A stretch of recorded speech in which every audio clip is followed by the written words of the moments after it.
বন্ধুরা, বাড়িতে ওটস থাকলে শীতের এই বেগুন দিয়ে বিন্দুমাত্র তেলের ব্যবহার ছাড়া সম্পূর্ণ গ্লুটেন ফ্রি এই ভীষণ উপকারী রেসিপিটা অবশ্যই বানিয়ে নিও। এটা ওজন কমাতে তো সাহায্য করবেই, পাশাপাশি প্রেশার, সুগার, কোলেস্টেরল এগুলোকেও নিয়ন্ত্রণে রাখতে সাহায্য করবে।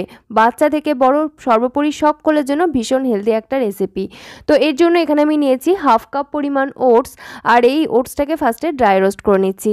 একটু ড্রাই রোস্ট করে নিতে হবে, ফ্লেভারটা তাতে করে ভীষণ ভালো হয়। আমি ফ্লেমটা রেখেছি একদম লোয়েতে। আর তারপরে এর সঙ্গে অ্যাড করে দিলাম যে পরিমাণ ওটস নিয়েছিলাম তার অর্ধেক পরিমাণ জোয়ারের আটা বা জোয়ার ফ্লাওয়ার।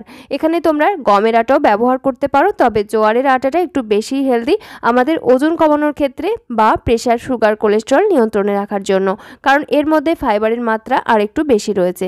তারপরে আমি দেখো ফ্লেমটা অফ করে দিলাম, আর এই গরম কড়াইতে 1-1.5 মিনিট একটু নাড়াচাড়া করে নিচ্ছি। তারপরে এটাকে আমি এখন এক সাইডে রেখে দিলাম। আমাদের এখানে বেগুন লাগবে, আমি একটা বেশ বড় সাইজের বেগুন নিয়েছি।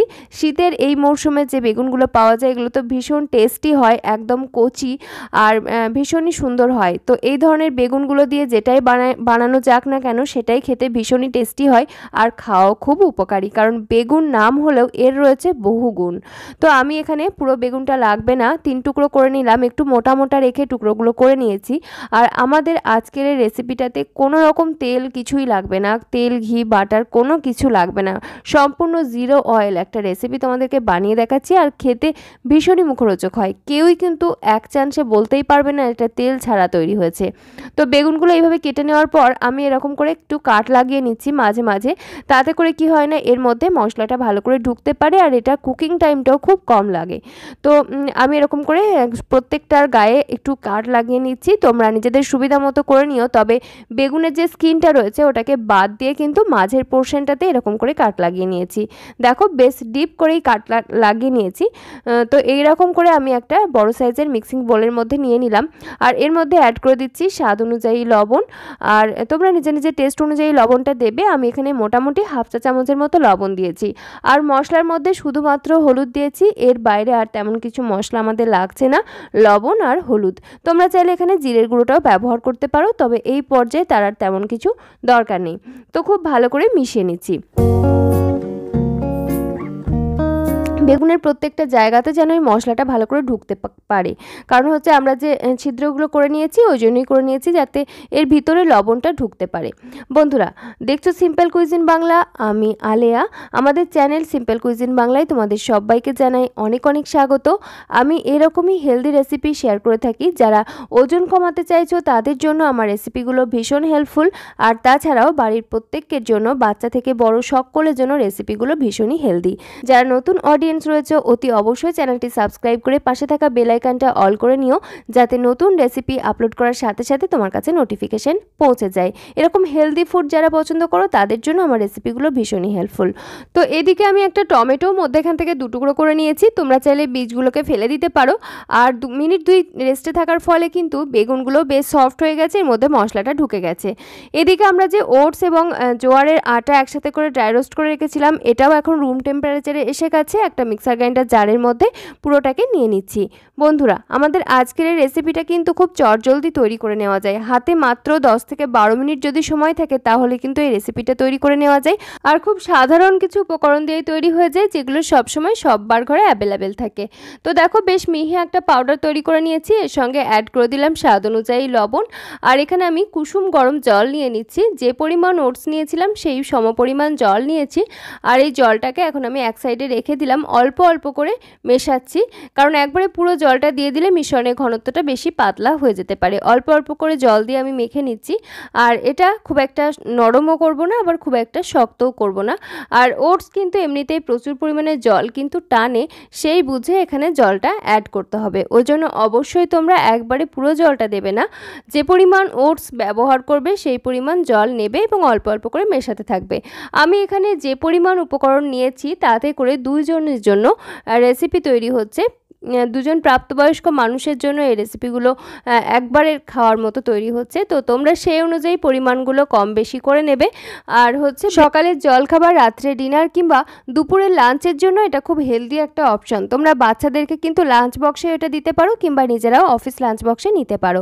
আর যারা ওয়েট লস ডায়েট করছো তারা কিন্তু সপ্তাহের প্রত্যেকটা দিন এই রেসিপিটা অনায়াসে খেতে পারবে, দুপুরের লাঞ্চ হোক কিংবা রাত্রের ডিনার বা সকালের ব্রেকফাস্টে।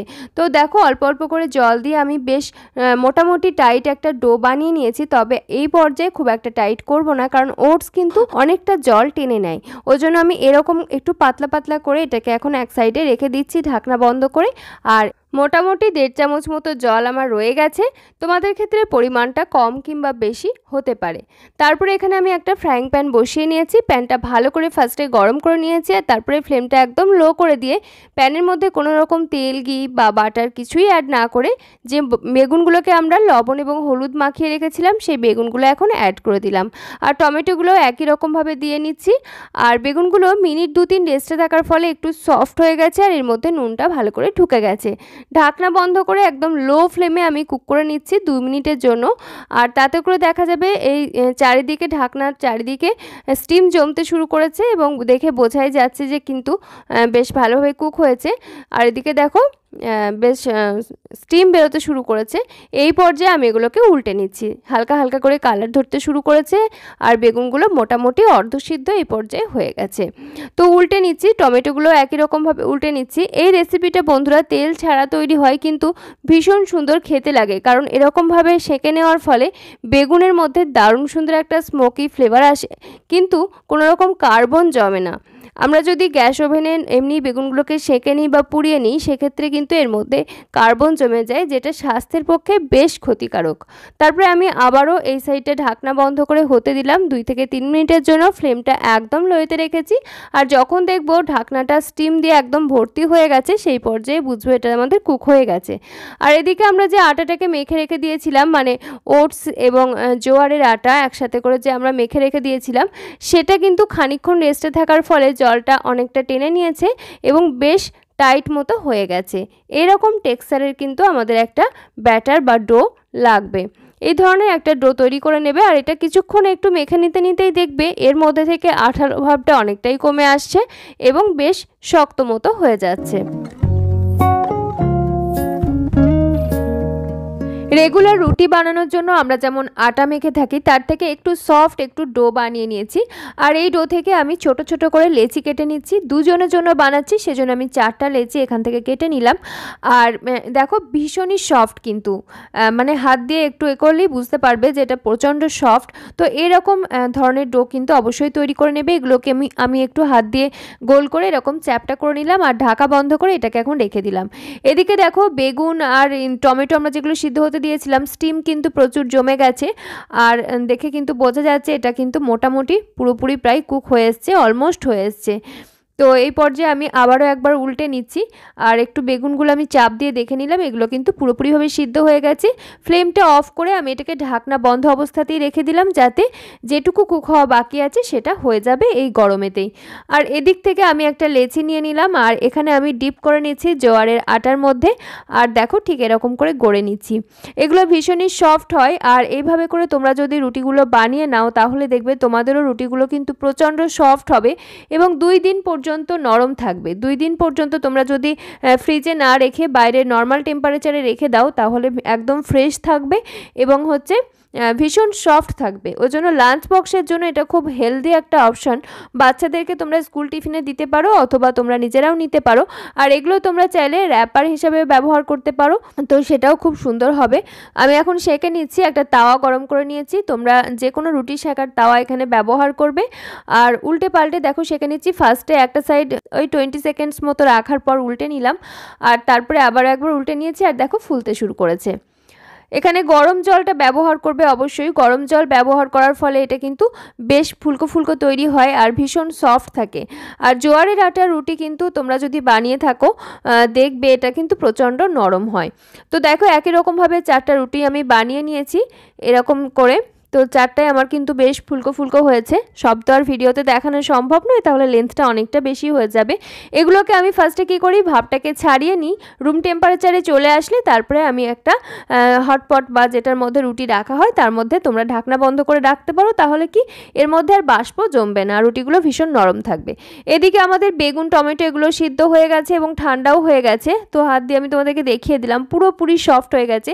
টমেটোর খোসাগুলোকে আমি ছাড়িয়ে ফেলে দিচ্ছি।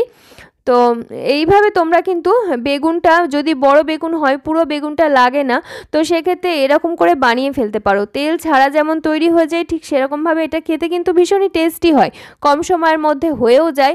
অতি অবশ্যই তোমরা বাড়িতে এমনি নর্মালি ট্রাই করে দেখতে পারো। তারপরে আমি এখানে একটা পেঁয়াজ কেটে নিচ্ছি। যদি পেঁয়াজ রসুন এ সমস্ত খেতে অসুবিধা থাকে তাহলে অবশ্যই এখানে তোমরা পেঁয়াজটাকে বাদ দেবে।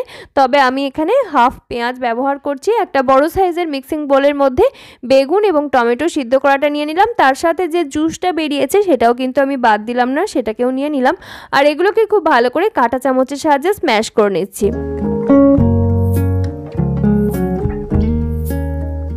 এখন এর সঙ্গে দিয়ে দিচ্ছি 1/4 চা চামচের মতো ভাজা জিরের গুঁড়ো এবং একদম 1 চিমটের মতো ভাজা মশলার গুঁড়ো। স্বাদ অনুযায়ী লবণ দিয়ে দিলাম। লবণটা আমরা যদিও বেগুনের মধ্যে দিয়েছিলাম, তবু আমার একটু কম লেগেছে, তাই আমি এই পর্যায়ে দিয়ে দিলাম। আর সমস্ত কিছু একসাথে ভালো করে মেখে নেবো। এদিকে দেখো পেঁয়াজের মুখের দিকে যে অংশটা, এটা যদি ভুলবশত চলে আসে, কাঁচা খাওয়ার ক্ষেত্রে তো একদমই অ্যাভয়েড করতে হবে। আর যদি রান্না করো সেক্ষেত্রে অবশ্যই বাদ দেওয়ার চেষ্টা করবে, কারণ এই জিনিসটা কিন্তু মোটেও হজম হয় না। বদ হজমের একটা বড় কারণ এটা কিন্তু।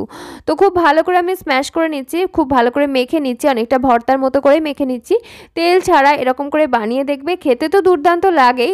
গরম গরম রুটি, পরোটা, ভাত সমস্ত কিছুর সাথে কিন্তু খুবই ভালো লাগে। তো এইভাবে করে মেখে আমি যেহেতু দুজনের জন্য বানাচ্ছি, দুটো ভাগ করে নিলাম। আর এই পরিমাণটা কিন্তু একদম এনাফ, ঠিক আছে? তো আমি এরপরে পরিবেশন করে নিচ্ছি। বন্ধুরা, তোমরা কে কোথায় থেকে দেখছো অতি অবশ্যই আমাকে কিন্তু কমেন্টের মাধ্যমে জানাবে। আর আমার রেসিপি তোমাদের কেমন লাগছে সেটাও কিন্তু জানাতে ভুলো না। আজকে যারা নতুন অডিয়েন্স রয়েছে, চ্যানেলটি যদি সাবস্ক্রাইব করা না থাকে অতি অবশ্যই সাবস্ক্রাইব করে পাশে থাকা বেল আইকনটা অল করে নিও, এরকম হেলদি এবং হেল্পফুল রেসিপির সন্ধান পেতে। তো আমি এর সঙ্গে খানিকটা আমলার আচার, মানে আমলকির আচার নিয়েছি। আমলকির আচার কিন্তু এর সঙ্গে খেতে দুর্দান্ত লাগে। আর এই আচারের রেসিপি তোমাদের সঙ্গে শেয়ার করে দিয়েছি, লিঙ্কটা আমি নিচে ডেসক্রিপশানে এবং উপরে আই বাটনে পিন করে দিচ্ছি। তোমাদের লাগলে অবশ্যই চেক করে দেখে নিতে পারো। আর রুটিগুলো দেখো ভীষণই সফট, আমি তোমাদেরকে ছিঁড়ে দেখিয়ে দিচ্ছি আর এরপরেও দেখিয়ে দেবো ভিতর থেকে ফুলকো হওয়ার ফলে কতগুলো লেয়ার তৈরি হয়েছে। দেখো একদম কাছ থেকে আমি তোমাদেরকে দেখিয়ে দিচ্ছি। বন্ধুরা, এইভাবে করে অবশ্যই ওটসের রুটি তোমরা বানিয়ে ফেলতে পারো। আর যদি চাও শুধু ওটস দিয়েও কিন্তু বানিয়ে নিতে পারো একই পদ্ধতিতে। শুধু ওটস দিয়েও কিন্তু বানিয়ে নিলে ভীষণই ভালো হবে। তবে মাল্টিগ্রেন রুটি যদি বানিয়ে নিতে পারো সেক্ষেত্রে কিন্তু স্বাস্থ্যের পক্ষে আরও বেশি উপকারী। তো দেখো এরকম ফুলকো ফুলকো তৈরি হয়েছে।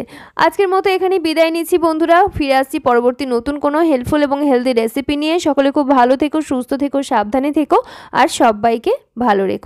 ধন্যবাদ।